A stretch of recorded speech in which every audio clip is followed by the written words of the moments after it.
Big Show, LOL, and it looks like we've got an NXT main roster call-up officially confirmed. I'm Ollie Davis. I'm joined remotely by Luke Owen. I've gone the wrong way, by Luke Owen. And yeah, please press the thumbs up button. Give us a subscribe.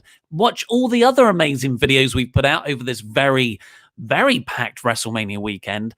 Getting your super chats, because we'll be getting to those throughout the show. And also go over to beer52.com/WrestleTalk, where you can get a free case of craft beer, UK viewers only. And my God, if you needed beer and like more than ever, it's now.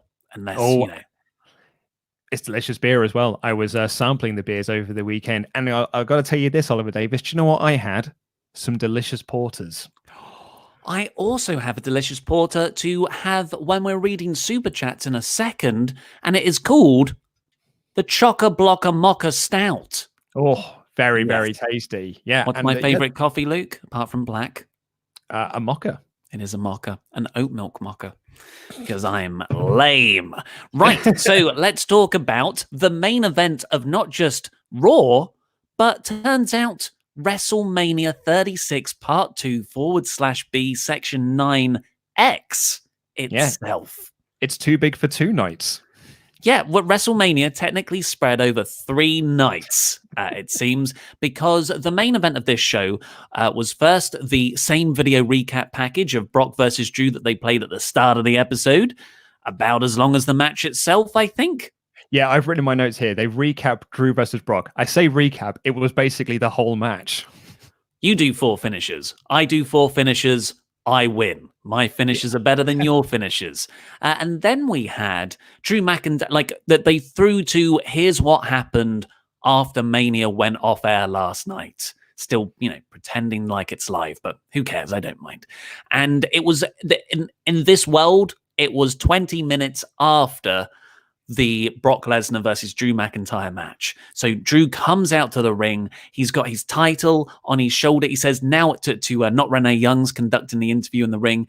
He says, now it really feels real now. I'm not dreaming. I've got the title plates right there. And God damn, I love Drew. Yeah, and do you know what? Drew is so good and he's so likable that he made me not really think about it. I was like, so Drew beat Brock, celebrated, went backstage, and then came out again for a promo. Very, very weird thing to do. But I don't care because Drew is awesome. He was so great in this interview segment. Yeah, and then he sort of thanked Paul Heyman, which was a really interesting thing. He thanked Paul Heyman because he said it was Paul shouting advice to Brock, give him another F5, give him another F5, which almost fueled Drew on. Like you've put me down so much throughout my career. I'm not going to be beaten again. Paul's words of encouragement to Brock were actually encouragement to Drew. So that was the reason he thanked Paul in kayfabe. But to me, when he looked in the camera and went, "Thank you, Paul Heyman," that is a very nice show of respect to the man who is currently in control of Raw's booking. If you take out Vince McMahon, Paul Heyman is the Raw executive director. He has the book, and he chose Drew McIntyre to be the next face of the company. So that thank you, Paul, was a genuine shoot one. Yeah, but also because Paul was essentially giving away Brock's game plan. And Drew was thanking him for giving him the heads up of what move Brock's going to attempt next. In the kayfabe world. In the kayfabe world. Anyway, also in the kayfabe world, well, the Big Show's music hit. And the Big Show came down to the ring, turned heel in the process. Yes, he did. The last time we saw him was only in January, where he was definitely a babyface, helping Kevin Owens and Samoa Joe against Seth Rollins and his disciples. Big Show gets in the ring and says, "I think you should give me a match for the title right now." Yeah, he said Drew is a big man, but he's no giant. He wants a match right now. And Drew said, I'm not going to fight you right now. I've just beaten Brock Lesnar. I'm not going to have another match now. I'm not going to be goaded into this. And Show's like, no, well, that says to me that you're scared. And Drew said, there is nothing you can say that will convince me to fight you right now. So Show slapped him, and we got a match. Yeah, and you know, like so often, baby faces get put in these positions where they're made to look stupid. You know, when they're at a massive disadvantage, they're agreeing to stuff for pride, essentially. You know, I can't. The amount of number one contenderships or money in the bank briefcases that have been put on the line because a heel said something slightly nasty to them, it doesn't work more often than not. But for whatever reason, maybe it's because I'm so into Drew as not just someone who won't back down to stuff like this, but also someone who has enough faith in his own abilities, and I believe in him, that he can take on Big Show 20 minutes after beating Brock Lesnar and eating 4 F5s and win. I thought it was actually really, really good booking. I honestly thought as well. And perhaps, I don't know whether this is just cynicism against WWE or them, you know, being conditioned by them to always expect the worst. But I did think Big Show was going to win this match. I thought, why are they having this match now? Like, why is he been going? Big Show's going to win the title, isn't he? I cannot believe it, because they were really putting over this idea that it's been 20 minutes since he won the title. No champion has ever done this before, which is incorrect because Yoko did it to Hulk Hogan. WrestleMania 9. Yep. So this whole time I was like, oh my God, Big Show's going to win the title. I cannot believe that Big Show's going to win the belt. And so when Drew won, my note is, oh, thank God Drew won. Yeah. Because I want Drew to win. I want Drew to remain the champion. I was totally worked by this. Right? Yeah. I mean, I never thought he was going to lose the belt, but I did. It's playing on all the stuff that's come before. I think that the commentary team did an excellent job getting over the threat as even though they were technically lying, because this, like you said, this has happened before. It did add a lot to the drama. And man, when McIntyre came up for that choke slam, yeah, and he jumped up for it. He's a tall guy already. Big Show's a tall guy already. He took that like a champ. Drew's the ultimate professional. I reacted to that near fall. Yeah, totally, absolutely. And like, really, this was done. I don't know this for sure, but I've got to imagine that this was done to promote the Netflix show. That's out there now, the Big Show. The Big Show show. The Big Show show. So like, it kind of makes sense to put Big Show out there. And that was the other side of it as well. I was like, oh mate, they want to promote the Big Show show. What better way to promote the Big Show show than to have the Big Show champion show? And that was the other thing that was playing around in my head. I got totally emotionally invested in this match. So absolutely credit to WWE. And you know what? Like, credit to WWE for this whole weekend, because I think, you know, come hell or high water, I thought they actually put on a really, really solid 2 nights of WrestleMania. The super chats we had over the WrestleTalk podcast shows that I did with Adam. I know you won't have seen them because you don't watch anything you're not a part of. Would I? But we had a fair number of super chats that were like, surely we can't go back to 2 night manias now, because the 1 night manias rather. Surely we have to stick with the 2 night ones, where there were nice tidy 3-hour shows that were very, very lovely to watch. And while I didn't overly love this episode of Raw because it was 4 squash matches too many, I actually really, really liked the main event. Thought it was great.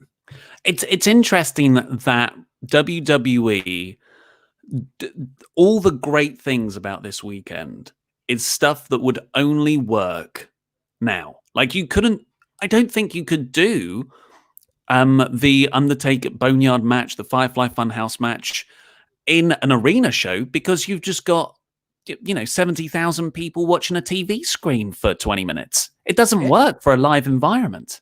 It didn't work when they did the House of Horrors match. Remember, because they cut away from that, and apparently the crowd in the arena got really, really bored and started booing it. So that when the Randy Orton and Wyatt came out for like the final of the match, everyone was booing it.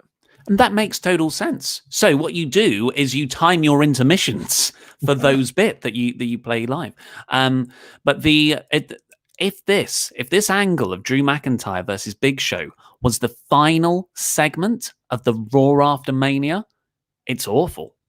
It's terrible. It's getting booed out the building by that hardcore crowd, and it might actually be worse than Kofi and Seth teasing a champion versus champion match last year and then teaming up to face the Bar. What is more anticlimactic than that? However, because the way they did it and they framed it as this happened 20 minutes after WrestleMania last night, I thought it worked perfectly. You had me on the edge of my seat for a match that you told me was definitely pre-recorded.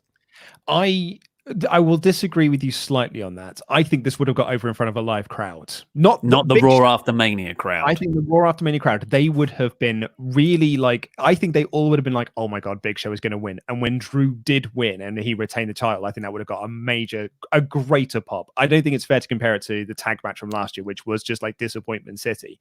That was like proper letdown stuff. Drew getting a big win over a giant, I don't think would have gone over. Like Big Show would have been booed, but he should have been booed. He was the heel. So I think it probably would have worked. I don't know why it had to be it was from WrestleMania last night. This still could have been the main event of Raw. Like Drew could have just come out and been like, hey, I won the title 24 hours earlier, and then Big Show comes out. Like it being at WrestleMania doesn't really add anything more to it other than the fact that it was 20 minutes after the Brock match, which I think asks more questions than it answers. That's the detail that wins me over, actually. The 20 minutes after, having the 4 F5s, F20, as I said in my review. Yes, that was a joke. I can do 4 times 5. Well, we've got a super chat about that just for the I thought that's what made it work, actually. But I'm willing to hear other opinions. Just one more thing from me on this. I love that within the space of 25 minutes of WWE time, Brock Lesnar and Big Show put over Drew McIntyre like $1 million. That is like 3 generations of Paul Heyman guys. Big Paul Heyman guys. And they didn't mention that on commentary, but just the sort of background of history and context I found very rewarding. That was the other side of the Big Show thing of when I thought he was going to win. I thought he's going to be the first person to be I'm not sure if he's the first person actually, but he's still been the first WWE champion. I don't know, actually, I'm not going to say that. He would have been a champion over 4 decades, like a champion in every single decade. He'd been champion in the 90s, the noughties, the 10s, and then the 20s. In the same way that Undertaker became the first man to main event 4 WrestleManias in 4 different decades. Yeah, it's an incredible feat, really. Well, speaking of building new talent, we got a NXT call-up confirmed. Really, it's got to be confirmed. They didn't officially say. They did say. They did they? Bianca Belair is officially on Raw. Yeah, so on WrestleMania, Bianca Belair came out to make the save when Theory and Garza were beating down the Street Profits with Zelina Vega, and Bianca Belair came down to make the save. And we were talking about on the podcast yesterday, well, we're not sure if this is a call-up. They never called it a call-up, but it sort of felt like it was. But then on this show here, they were like, no, Bianca Belair is officially a part of the Raw roster now, and it was an official call-up. In what was quite a muddled few segments, and by the end of it, I was like, oh, for God's sake, we know where this is going, get to the point. My first note here is Vega comes out in her gear. This is for the Street Profits Angel Garza match. I've written here, Vega comes out in her gear. I smell a 6-person coming. What could be happening? And it's weird that Belair just didn't come out with the Street Profits from the get-go, considering what happened the previous night. But yeah, that's what happened. There was just a Raw replay of the Street Profits versus Team AA of Angel Garza and Austin Theory, and Vega caused a DQ, which brought out Belair. Belair and Vega had a match, which was again a DQ because I think Ford and Garza rolled into the ring brawling, and then there was a 6-man tag, a 6-person tag, I should say, intergender after that, which was, it was all fine, exciting stuff. Montez Ford is just a gift. I do like Belair, but I found her performance here very, very stilted. When she came out to challenge Zelina Vega, she cut that promo to the hard cam. I challenge you, but Vega was standing behind her. I thought it was so artificial. And where everyone else kind of looked like they were very naturalistic in that environment, I don't think Belair did. Well, she also came out and posed. She came out to make the save by posing first and then coming down to make the save, which I thought was quite stilted. Also, I just feel like Bianca Belair is such a natural heel. So, of course, she's cast as a babyface. I suddenly got horrible flashbacks. And I'm not going to say the same thing's going to happen because I think they've got a lot more faith in Bianca than they do the person I'm going to compare it to. But it's Bobby Roode. Bobby Roode is a natural heel, and he was such a great heel in NXT. So the first thing they did was bring him up to the main roster as this babyface that did not get over. I think Bel-Air will get over as a babyface because she is an incredible talent. I think she's so good, but I think she's a better heel than she's a babyface. So strong as well. That like there's all these stories about her potentially being the most athletic pound for pound person in the performance center in NXT. She's so strong. And the spot where she started overhead pressing Vega, and Vega's very light, but as I'm finding with weight training with my lady partner's body in the house, the distribution of weight is very awkward. Yeah. Do you want to explain? Because you've explained that to us on our morning call, but you have not told everyone else what that means. Right. Well, watch the super chats flood in. I can't go to the gym, and I can't really squat anything else in the house. So I have been squatting my lady partner. She hugs the front of me like a sort of baby Bjorn, and I squat down and I come back up again, and I do 5 sets of 8 reps. My wife said to me today, "Do you want to do that?" I was like, "I can't do a squat on my own. Like, I'm not going to lift someone else and do it. That sounds like madness." We tried deadlifts. I wrapped 2 belts around, and I was doing deadlifts. But the belt snapped because it was a very thin belt. So we're going to use an IKEA bag tomorrow to see if that's. They're very big.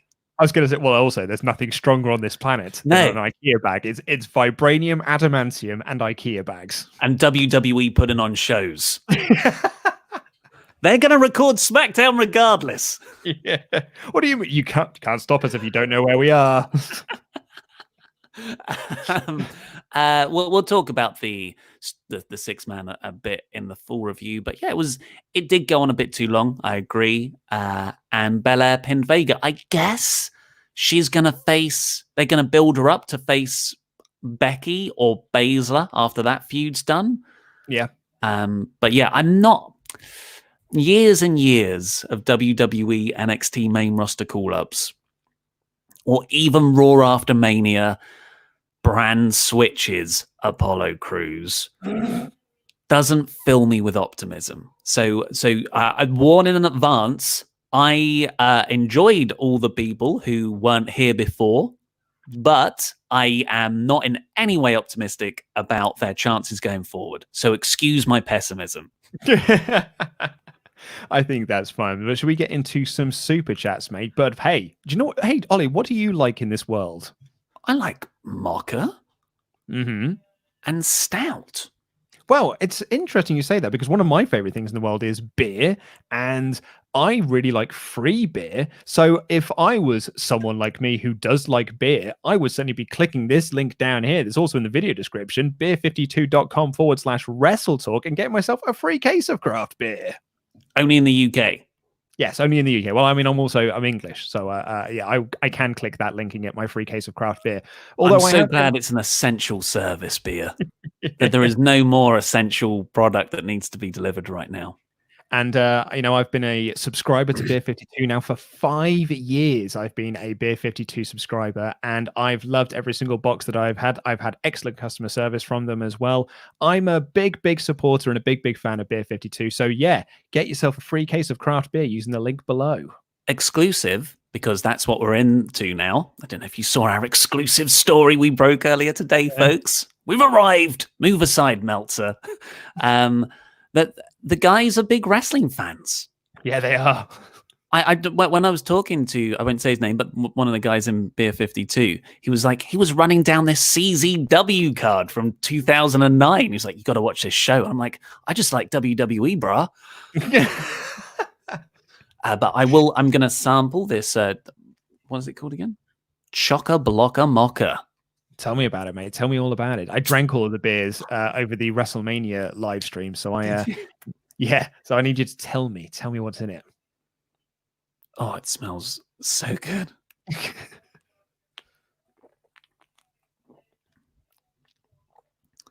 Oh, coffee. I'm getting coffee immediately. There's the chocolate. Mm.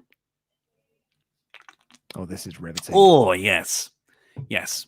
You too can enjoy your beer if you click the link in the video description below, let's do some super chats. Yeah, let's do them. We'll kick that things was really off. tasty. We'll kick things off with Phoenix, who says, I know it's perfectly reasonable for Drew not to want to fight, but it did weird me out a bit how much Drew didn't want to fight. Maybe sour on him a little, to be honest. Not very Celtic warrior-like of him. I know what you mean, because there was a good 2 minutes there, I think, where Drew was just saying, I'm not going to fight you, mate. Which, isn't. But almost made me respect him more, because he's smart. He's a smart babyface champion. And God, I love those. Start recording. McIntyre completed the main campaign and unlocked the secret boss, Big Show. Well, it's better than unlocking Fred Durst, I suppose. Yeah, heel Big Show as well. And I was about to say that's like a super secret one, but that's those are quite commonplace, to be honest. Matthew Robinson, it seems unbelievable that Big Show would go down with 1 Claymore and Brock goes down with 3. Oh, I didn't think that. Like, Brock is far more superpowered. Yes. Start recording. Do you think that McIntyre will have a longer reign than Kofi Kingston? I think he'll have a more serious reign than Kofi Kingston. Yeah, so Kofi's was, 6 months nearabouts, all in all? Yes, I hope so. I don't want him to drop the title for a while, Survivor Series at the earliest. And I think that he'll be given actual proper feuds and stuff and will be treated like the third most important thing on a show, like unfortunately Kofi Kingston was. And start recording again. I'm still hoping for Andrade versus Mysterio in an Iron Man match, please. Yeah, that'd be great. Yeah, hopefully when all this blows over. Juan Villa, is Drew Scottish or British? He's both. He won, which means he's British. Exactly. Wilson Simons, just a random thought I had. What if Zelina Vega joins Seth group because she's so good at recruiting guys? Buddy and Garza can go for the tag titles. No, you're merging factions for no reason there. They've got totally different briefs. And Matthew Robinson says, so happy to see Nia Jax back. Hope she gets some good booking. My best friend Nia Jax. Yeah, well, we'll see. I mean, we don't know if Paul Heyman's in charge of the creative on Raw now, so we'll see how that works. But yeah, Baszler, Becky, Nia Jax, Bianca Belair, women's division, Asuka, and Liv Morgan, to job to people. That sounds great. Yeah. Start recording back in again. Lots of donations from Start Recording today. The Fiend should beat Strowman, Reigns, and Undertaker. Then Alistair Black beats him because Fiend can't get into Black's mind. So Black ends up making the Fiend come into his mind. I really like all of. I think Strowman is definitely the next feud for the Fiend. I think Undertaker after that, and then Roman Reigns. Those are 3 really, really good contextual feuds for Bray to have, considering his history with them. Alistair Black, I just keep them away from each other. I don't like the idea of having to then go into Black's mind, because he's not a supernatural character. He's just a guy who's very good at kicking and into the occult. And we'll just have one last one here, which is from the bad one, Ryan B. Bad. Turn Apollo heel now and have him join Rollins. I'm not massively. I think Rollins' group is quite full currently. I know we're not seeing a lot of them at the moment because of the situation we currently got. But I just don't think we should just start adding random names to Seth's group for no reason. Yeah, I agree. I don't know what he would add really for what is already a 4-person group. Titus Worldwide. Yeah. So, was he part of Titus Worldwide? Yes, it was Titus, Apollo, and Dana Brooke, and then there was also Akira Tozawa. That's right. Yeah, I forgot about that. Akira Tozawa won the Cruiserweight Championship because he was part of Titus Worldwide, didn't he? Yeah, let me just double check. Titus Worldwide. You talk about our announcement. Which announcement's this? What we're doing tomorrow. Yes. Okay. So after the rousing success of Quizlemania last week, which was our wrestling-based quiz show over on our Parts Fun Known channel, where all the fun stuff happens, that's wrestling related. It's yeah, it was really good. It was a wrestling quiz hosted by Adam Blompier with myself, Ollie, Andy Datson, and Pete Quinnell competing together over very silly wrestling knowledge. It was not like, thankfully, it didn't require a lot of trivia knowledge. It just required a bit of smarts, which is why I didn't win. And Randy cheated, which is why he won. We got, we all know that's confirmed, right? Stop but it was that. But it was such a success that we're going to make it a weekly series over on Parts Unknown. And not only that, we got guests. We've got guests booked up to come in and compete on Quizlemania. And that starts tomorrow with Quizlemania 2 featuring Larson from Going in Raw, which I'm super, super excited about because we've had Steve on the show. We've had Steve on the WrestleTalk podcast previously, but we've not actually had Larson over on WrestleTalk or Parts Unknown. So, hey, Larson gets to make his SWAF Nation debut. I've just put set your reminder for Quizlemania 2 here with a link to the event in the chat. And now I'm looking at it. Yep, no, that still says Quizlemania 2. That's cool. Scheduled for the 3rd of April. Is that right? That's last week. It should be set for the 8th of April. Ah, well, it just went live. We'll fix that afterwards. Shall I message Adam now? You can set a reminder, though, still, I'm sure, hopefully. We'll see what happens, but it's definitely going to happen tomorrow at 9 p.m. our time, which I believe is like 3 p.m. New York time and 12 p.m. On the West Coast. Right, so shall we get into the rest of this episode? Yes. So we opened with the recap package of Drew and Brock, which was pretty much the whole match. Byron Saxton introduced the episode hitting the reset button on WWE because it's kind of, it's the new season. WrestleMania is over. New feuds and characters can begin. And the first match of that new era was Asuka versus Liv Morgan. Yeah, Todd Phillips put this over as like a standard Raw after Mania. He was like, "Hey, it's always the craziest night of the calendar year when you get lots of different things." And really, in hindsight, it wasn't that wild and or crazy. It felt like a sort of an average Raw episode. Although there was less archive footage, I suppose. But yeah, I did like the fact that a lot of this felt like a reset, and this is starting afresh. It's going to be the case, though, that the previous, the last 3-4 weeks, or however long it's been, I don't know how long quarantine's been going on for now, 3 years by, some accounts, that it felt like they were just trying to get to WrestleMania and get WrestleMania out of the way. Now that WrestleMania is, quote, out of the way, they will need to start building some storylines. So, Raw and SmackDown after Mania, you don't really need to do any storylines then. But as of next week, if WWE are going to continue with their sort of plans of, they're cracking on with this, they will need to start doing some big storylines. And, they made some starts of that here are the resets. Here are the people you're going to be seeing more of in the lead up to SummerSlam. It'll be interesting to see how they do that because, there's two options. You can try and get together every month and batch record a load of stuff, which I would say is the safest thing to do and the best for long-term booking because you can't change things last minute, can you? If it's already filmed. Although WWE still managed to find a way with WrestleMania 36, changing the match order, and then here's a Braun Strowman. But the other way to do it, which is reportedly what WWE are going to do, is still broadcast these shows live. So this Friday, apparently SmackDown is going to be live from this secret location, which means you're getting people out of their house. They're traveling more often. That to me is just increases the risk exponentially. There is no good way to do this, but if you are going to do it, I would say the non-live, lowest frequency option is the best way. Yeah, I completely agree.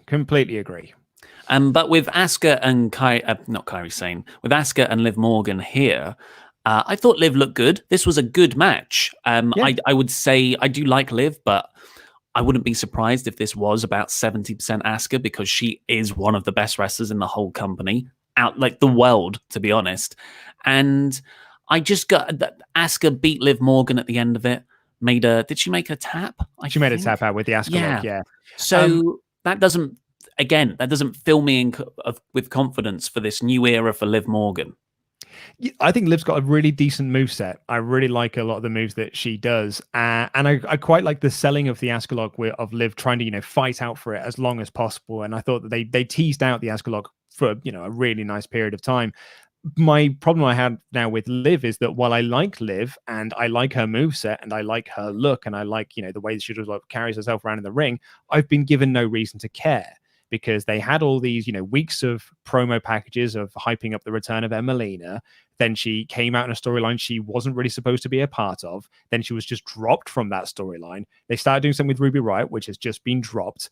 And then she beat Natalya at WrestleMania. And they're like, hey, she beat Natalya at WrestleMania. That's a really big deal. I'm like, is it though? Like, it doesn't really feel like a big deal. And then she loses to Asuka here. So I've been given no reason to care about Liv Morgan. Ergo, when she comes out for a match, I don't really care. Yeah, what's her character, I suppose? I couldn't tell you beyond she's, blonde and she now dresses like Scarlett Bordeaux. Yeah, I think that is her gimmick. You see the shade, the Nia Jax Killer Cross shade. I did, yes. I also saw you just dab then as well.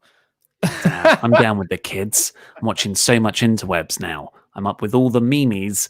I thought it was interesting that there was no Kairi Sane here, considering they had the match at WrestleMania.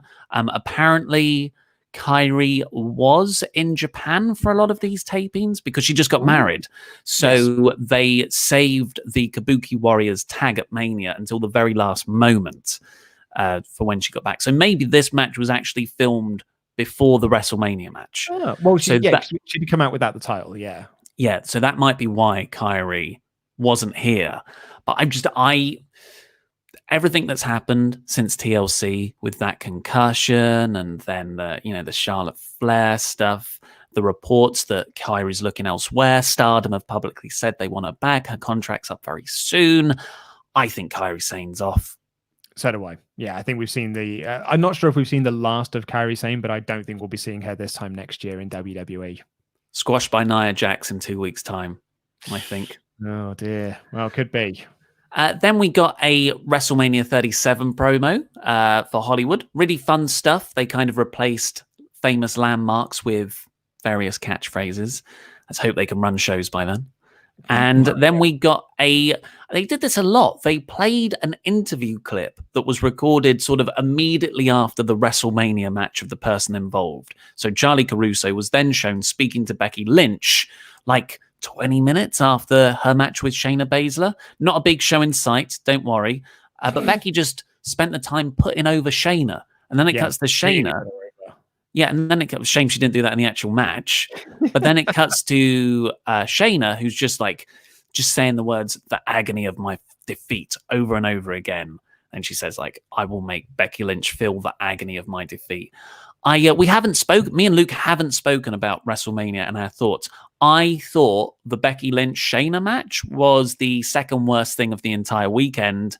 And the worst thing was Goldberg versus Braun Strowman, which is a very clear winner. So this is kind of like the worst booking decision really outside of that for me. Well, I mean, when we did the podcast review and even when we did the live stream, when Baszler lost, and because I'd predicted for Baszler to lose, I thought Becky was quite easily retaining in this match. I 100% do think that report was correct that Vince has given up on her already. And I thought that the Elimination Chamber was just to make her look strong. So Becky looks even stronger when she beats her at Mania, because the match they want to do is Becky Ronda. So, and that's it. Baszler is nothing more than just a monster to beat for the bigger monster in Ronda Rousey. And that sucks for Baszler. That really, really sucks for Baszler. But yeah, it was kind of what I thought it would. I thought it was what was going to happen. But the feud must continue. It's kind of what I think was a real key that they missed here is that Baszler said after the WrestleMania match, she was like, I had my shoulders up. She was looking at the referee, said, I had my shoulders up, when she clearly didn't. But her saying that, I was like, that is a much more creative finish, in that Becky pinned both Ronda and Baszler, but didn't actually pin them because both of them got their shoulders up, to add some legitimacy to the claim of you shouldn't be the champion. But they haven't gone that route. She just beat her, and now she's just like, no, I want another shot. And I'm like, I don't know why you get another shot. Or maybe even Shayna becomes obsessed with the idea that she did have her shoulders up. Maybe she didn't. But as a heel, she believes she did, might make her more dangerous now that she feels more justified in her chase of the title. I thought it was. I agree with everything you said. Really, I think it will unfortunately cut all of Baszler's momentum out from under her, and she'll never be what she could have been. Nope. Because we've seen it time and time again with anyone who loses their first big WrestleMania feud to Roman Reigns, John Cena, now Becky Lynch. They never recover from it.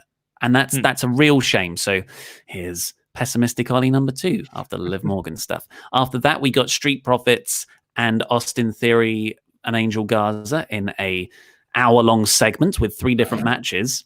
But then, have you got anything to say on that? Well, no, I just think it's just one of those things like, why did they get a rematch? Yeah. Well, it's because it's too big for just 2 nights. I guess so. And then we got another interview from WrestleMania where Bobby Lashley was talking to Charlie Caruso, and he seemed annoyed that Lana gave him bad advice in his defeat to Alistair Black. Yeah, he said, I need new management or a new wife. And then Lana walks up with a big smile on her face. She doesn't really see what went wrong. And Bobby just sort of walks away. And then Lana turns to Charlie and says, what did you do to my husband? And the segment ended. So the story is that Lashley is already looking to divorce Lana and move on, whereas Lana doesn't see what she did was wrong in the match. It's kind of amazing that this is exactly what Andy Datson predicted in the predictions video. So, hats off to him. Absolutely hats off to him that he called this storyline coming. People think that Andy Datson cheats, but it cannot be overlooked that he just has a ridiculously good brain for this stuff. Because I've seen him under control conditions get perfect scores on crazily obscure Harry Potter quizzes. Oh yeah. So it's not a surprise that he won Quizzlemania. Although our private quiz that we had on Friday that I did. Oh, that's what I was going to say. Although Pete's lady partner does contend that she witnessed him cheat, because it was naming the MCU movies in reverse chronological order. And Andy was holding up this framed picture, and in this framed picture, you could see what looked like a Wikipedia page with the MCU listing.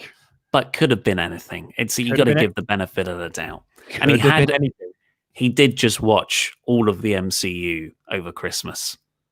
Oh, well, he did. Okay, so I didn't know that, because he didn't. What he said was, I haven't seen an Avengers movie since Age of Ultron. When we were doing the private quiz. So I did not know that about it. He was playing dumb, I see. Speaking of Wrestle League, how did you find the standings? Oh my God. I'm definitely not cheating. I think we know that much.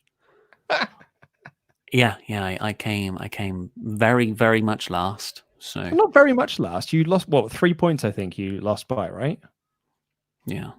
Yeah, so sorry, mate. I mean, we still haven't had your Royal Rumble, like your season 3 punishment video. So maybe you could just say that this was your season 3 and your season 4 punishment video. Or maybe Pete could just do my season 3 one for me. Dance Chopper. Watch this space, guys. So after that Bobby Lashley Lana thing, which is just, what's the point, really, of getting invested in anything?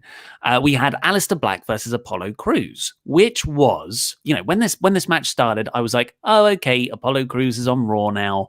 Let's watch him give a competitive but ultimately enhancement match to Alistair Black, where he loses in 5 minutes. Black Mass. They had an very, very, very good back and forth bout that went through 3 commercial breaks. Yeah, I thought this was really, really great stuff, and it made Apollo Crews feel like a much bigger deal. Like this is the first time a Crews has felt like a big deal since he came up to the main roster, 5 years ago, whatever it was. He genuinely felt like, coming off the back of this, like a really solid upper mid-carder, or mid-carder at the very least, on Raw. I just kind of hope that we get some momentum off the back of this. Because he ultimately lost to the Black Mass, but man, he looked great. He blocked throughout the whole thing. Yeah. And he was selling the leg throughout because that's what Alistair was working over. And his selling was really, really good in this. Like, it was all whenever he landed, just a little tweak, enough to try and make it look like you're trying to hide your injury from your opponent, but you're letting the audience know, this is the story of the match. Really, really well done. But crucially, he didn't smile once. No, this feels like Apollo Crews feels like one of those guys that if you put into the hands of a Bruce Pritchard over on SmackDown, they're just like, just put him out there. You put him into the hands of a Paul Heyman. It's like, okay, well, let's talk about what makes you, and we'll go out there and we'll work on that together. And maybe I'm putting too much credit onto Heyman here, but I do think that he is someone under Heyman's leadership can really shine, because we've not seen what Uhaa Nation can really do in WWE, because he's never really been given that opportunity to do so. Not really even in NXT, because he was there for such a short period of time. Then he came into the main roster, sort of made a balls up in a Jericho match, and after that was just donezo, absolutely just done for, apart from the Titus Worldwide stuff, as you alluded to earlier. And this really felt like the biggest reset of a character we've seen in quite some time, with the history that he's had. They hit the big old reset button and be like, and now he's a credible guy. Which is all hugely exciting. But I've got 2-3 years of this under my belt now, and I struggle to get that into it when it's not only, someone's moved from between brands to get a big character reinvention and push, or from NXT up. It's not even that. I'm afraid, unfortunately, this does now come down to ethnicity, because Ricochet, Cedric Alexander, Humberto Carrillo, it just so happens all the Heyman projects that get good pushes, Buddy Murphy, Black, Drew McIntyre, just so happen to be white. Mm-hmm. Or white men, I guess, because Liv Morgan hasn't really worked for her. And I'm not accusing anyone of racism, but that there is a trend here. And if you don't, maybe your perception, whoever's in charge, their perception of what makes a proper drawing wrestler in WWE, and you've got a very clear look and somebody doesn't fit it, then you just kind of give up on them. So it's not like an outward grotesque, really vicious racism, but it is an underlying thing that's stopping very talented people get the opportunities they deserve. So when we're like, Apollo Crews was really great there, I'm like, but he's always been great. We know that. I can't get invested in this because of everything that's happened over the last 3 years, and more specifically, the last 9 months. I completely agree with you, because this is very much like this was exciting, but it's week 1. Let's look at this in week 4 and sort of see where we are in terms of the Apollo Crews push. Go on, you carry on. Well, I was going to segue. Speaking of, we've now got a new tag team. We saw them on Raw last week. I thought it was a one and done, but nope. I wonder why these two are together. Ricochet and Cedric Alexander. Yeah, they are now a tag team. We also had a recap of Edge and Randy, which was nowhere near as long as the match itself. It was a long match. Still going on. So Cedric and Ricochet are now a tag team underutilized, and they had a pretty standard match with the Brit and Bruisers. Heels worked over Cedric. Rick got the hot tag. They won. It sucks for them that they're kind of that's Ricochet's second rando tag team that he's had on the main roster in the space of 2 years. In the space of 1 year, really, because he came up in January, right? He was fighting Brock Lesnar for the WWE Championship. 5 weeks ago, I think. Oh no, Ollie, you're missing the bigger picture. It's all going to lead into a rematch 6 years down the line, and Bruce Pritchard will be on his podcast saying that it was always the plan. I feel like there is some sort of a lack of caring to why these two are suddenly a team. I don't like it. It doesn't sit well with me. I can't sit here and say, wow, Cedric Alexander and Ricochet are, they're very athletic guys, but really, why else are they together? It makes you ask the questions. And, maybe one of those questions is they've been underutilized because Vince McMahon gave up on them, even though they were Heyman projects. You follow that explanation, you come to the same reason that I'm getting at. They're together because I'm not going to say it, but we all know what I'm talking about. Danny Burch and Oney Lorcan were really just there to put them over, which is a shame because I think they're a fantastic team. Oh, the Brown Bruisers are so cool. They're a wicked act. Recap of Owens versus Rollins, which I haven't told you yet, was actually my favorite in-ring match of the whole weekend.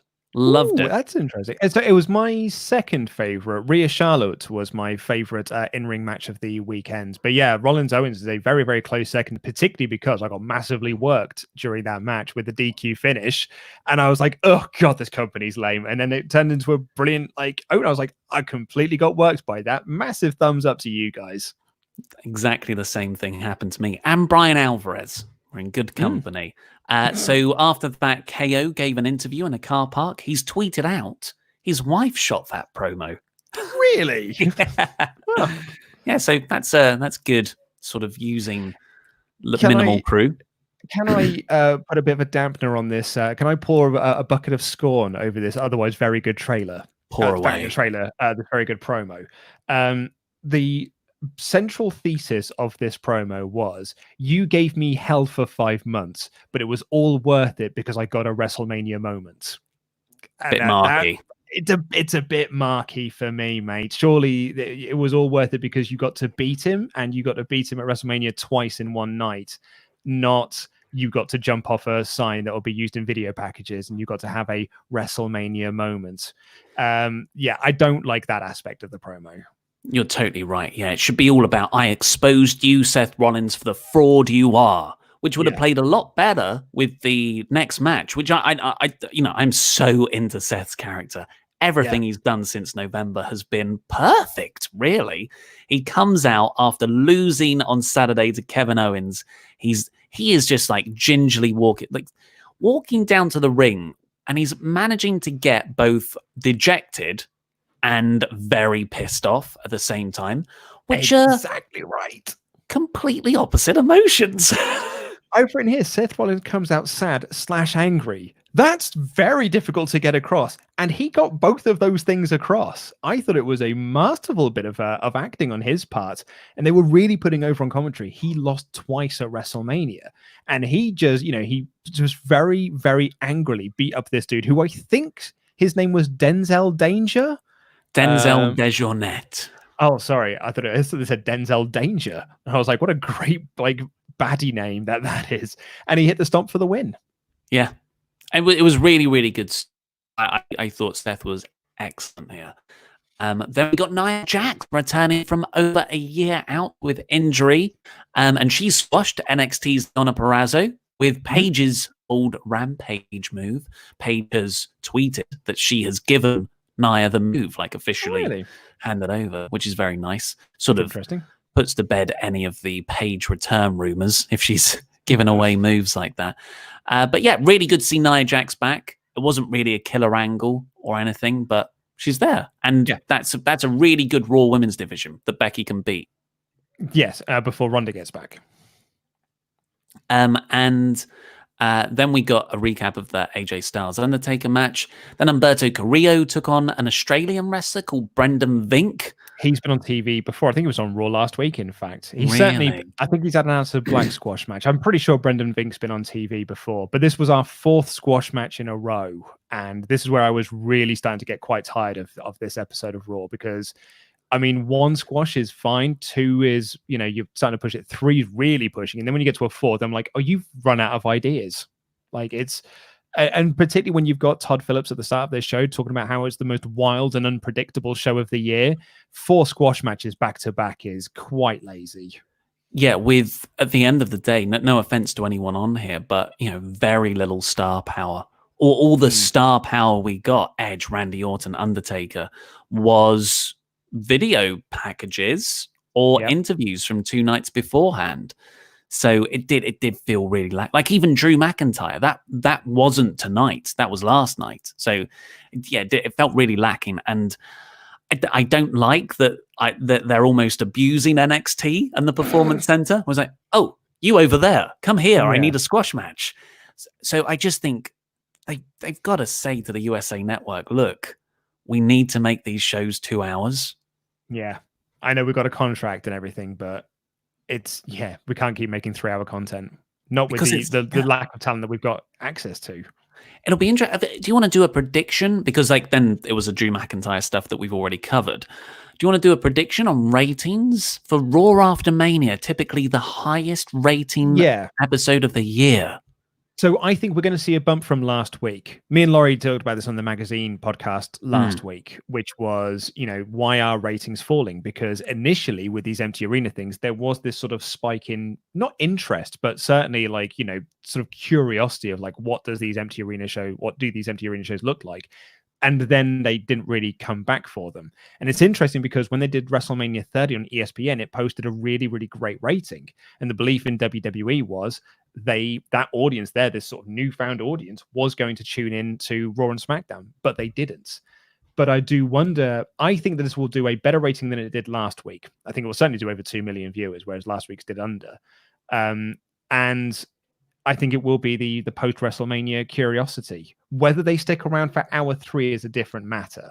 But I think hour 1 will be quite strong, but I don't know about hour 3. What do you think? I think under 2 million again. Overall.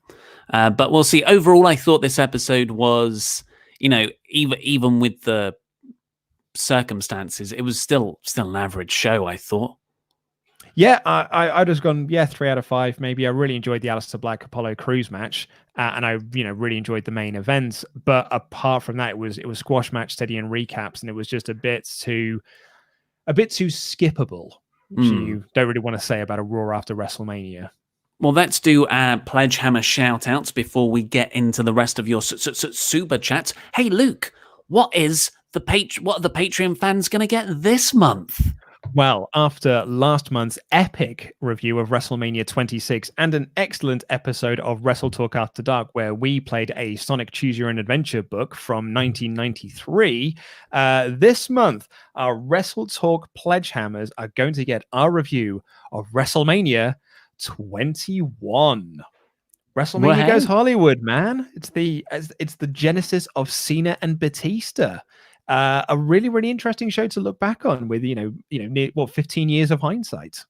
And it's, we're back in Hollywood next year. So actually quite timely. And it was my first WrestleMania after being a lapsed fan. I stopped watching after WrestleMania X8 and then came back for 21. So yeah, it's my first WrestleMania since being a lapsed fan. So, and actually I haven't, I've not stopped watching wrestling since that. That's then 15 years of back on the train. So yeah, it'll be a very interesting one to revisit. Yeah, so go over to WrestleTalk's Patreon now, and then you can get that in the next week or so, along with loads of other benefits, including a shout out on this show. Thank you, Jack Daniels on the Carl Rocks. Oh, yes, please. The incredible Tarzo. Yes, thank you. Leader of the boys, Dalton Sizemore. What a good lad. The Jester, Ryan Kester. Woohoo, thank you. Joe. Yes. Never wrong, Tyler Wright. Thank you, Tyler. He's one of a kind. Ket. Yo, Adrian, Rocky. Thank you. Send me to heaven, Evan Reich. Woo. Yeah. Jeremy Spoken, Glass Today Smith. Thank you. And for that beautiful rendition, Golden Mick Holden. Holding on to what's golden. The man who wears the gold, the man recognized by SWAF Nation International as the 24/7 champion, our legends. Thank you very much. Thank you all so much. And on the super chat modding, thank you, Bumhead Rob. And Tomo. And Garage Art with a V, Les. Cheers. Thank you all and we've also got Hawkeye Jeremy Runner, maybe in there somewhere. But your super chats, Graham Scrivener, Drew versus Jinder with Heath as the referee for fun. Look, I know a lot of people have been making the 3MB joke, but legit, you could bring back Jinder to be a challenger for Drew, as a former WWE champion, and try and build up on that and try and make Jinder feel like a credible threat as opposed to just, acting treating him like a jobber and they're making him champion. If you built up Jinder for a Drew versus Jinder match, I think there is something in there for Drew to win, obviously. Nuh-uh. You just do Jinder versus Drew in a one-off, almost not comedy match, but just a light entertainment spot. Heath comes down, he inserts himself as a referee, and then a larger faction like the OC come down and like, this is nonsense. AJ wants to challenge Drew, and Jinder and Heath are like, hey, let's rally behind our buddy. And they effectively turn babyface in that moment, and you get a 6-man tag, and you can spin off a Drew AJ feud out of that. And then maybe Jinder and Heath can become a tag team act, because Jinder really should be a babyface if they want to break into the Indian market. I mean, your booking was way better than mine. We'll go with yours. Colostopia. Vince will want Io to replace Sadie Kabuki Warriors, Io, hoping no one notices the difference, and then she leaves too. Well, yes, I mean, that is the rumors that Stardom have been, as Ollie said earlier, very, very open, very, very public about wanting Kairi Sane back, but they also want Io Shirai back, and her contract is up next year. Do you want me to take over, or do you? No, you crack on. I'll carry on. Colostopia, 5 times 4 equals 16, according to Ollie. This was a joke I did in the news today, where I just intentionally get things wrong. Is this your Fight and then Club say quick maths afterwards. Dale Creasy, I'm 24 today. Happy birthday. Much love from Australia. Stay safe, lads. Not sure if you remember me. I was the one in the front row that came up to you from Australia and got a photo. Was that in the Prince Charles?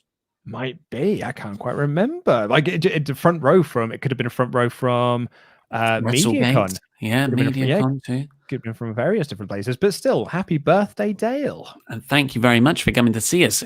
Eogan Keating? I believe it'd be Johan or Owen. Johan Keating. Or Owen. I've got a job interview today for a healthcare assistant position in a hospital. They need the help now more than ever. Wish me luck, lads. Well, all the best, Owen. Absolutely. Good luck. Mate. Harry Iverson. Eat, lads. It's the Geordie bus driver. Could I get a shout out for my fiance Alex? It's her birthday too, and we are still in lockdown. Upside down face emoji. Happy birthday. You have just heard then Ollie Davis's Geordie accent, the same one that he does for an impression of Pete's lady partner. Whereas when I get... Sorry? They got engaged over the weekend. That wasn't over the weekend. Everyone tweet them that. Say congratulations. Gacha teens. I got blocked by a girl today. Humans are weird.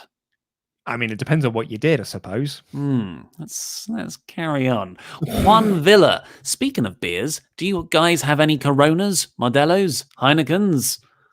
I actually do have a box of Corona beers in the cupboard. And I tell you for why, Oliver Davis. A, there was quite a lot of them at my local supermarket. But B, because they had a box of 10 for £13.50 or a box of 18 for £14. And I was like, that's simple maths to me, mate. For an extra 50p, I'll get an extra 8 beers. I'll have some of that. And also, I don't mind them. The best maths, though, a free Beer 52. Get your free case of craft beer down below. Adam Pearson. Hey, Adam. Hey, gents. Thank you for keeping me entertained during these difficult times and bringing much-needed smiles to the faces of the SWAF Nation. Thanks, You're Adam. welcome, Adam. I know we're all applauding for the NHS and healthcare workers on Thursday nights, but me and Luke know it's really for us. Should we try and get that going during Quizzlemania, that everyone leans out their windows and starts clapping for us doing Quizzlemania? Yes. Tristan Thorne. Thank you guys for still bringing us content during these troubled times. I'm a courier, so I have to deal with delivering the specimens that contain the virus. Whoa. Scary times. Stay strong and stay safe. You too, Tristan. I'm pretty sure that's the start of a thriller movie. Yeah. Right. You are the protagonist, man.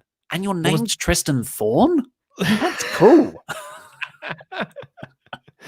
Absolutely. It was like at the start of Outbreak. Thank you to Dale Creasy for sending us the same super chat twice.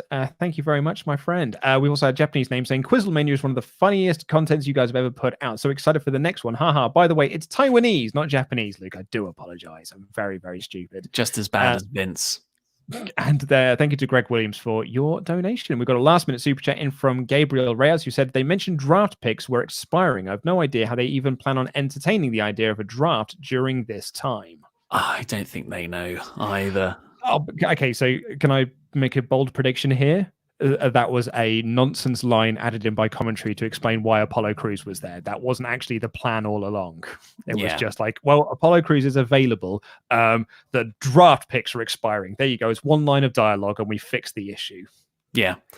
Yeah, that makes sense. Are there any over on the thing that we forgot to plug on Streamlabs? Well remembered, Ollie. We actually have got two. We've got still thinking of a username saying, I hate Steve Carino. Because of him, we couldn't have the return of the greatest Raw After Mania star, the Beach Ball.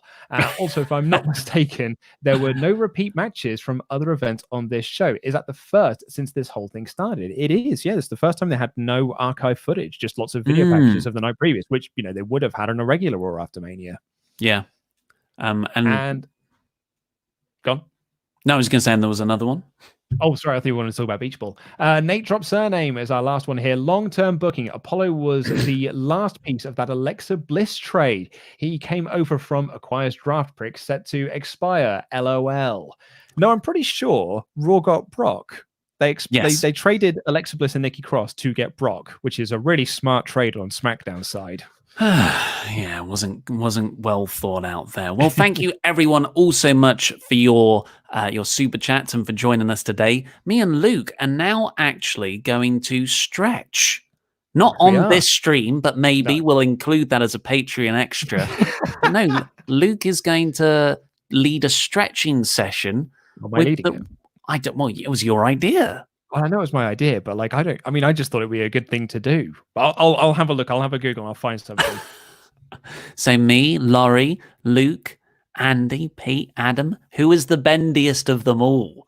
All will be decided. But yes, please, for now, click the videos that have just appeared on the screen to catch up with the latest awesome WrestleTalk things. Go watch our big exclusive news from earlier today and stick around later. We just had a super chat in from SJF Flawless saying, here you give 6 stars is wonderful. Yeah, it really was an amazing match. Speaking of, Luke has an every Easter egg in that Firefly Funhouse match video going up later today. So make sure to subscribe, enable notifications so you know as soon as that goes live around 7 o'clock our time. And set your reminder for Quizzlemania 2 starring Larson tomorrow on Parts Unknown 2. If you don't know what that is, tune in. It's fun. We had a lot of fun. Everyone loved it. Nipples. I've been Ollie Davis. Oh, and also Beer 52, get your free case of craft beer by clicking the link in the video description below. It helps support us out. I've been Ollie Davis. Luke Owens been over there, and that was wrestling. Ending broadcast.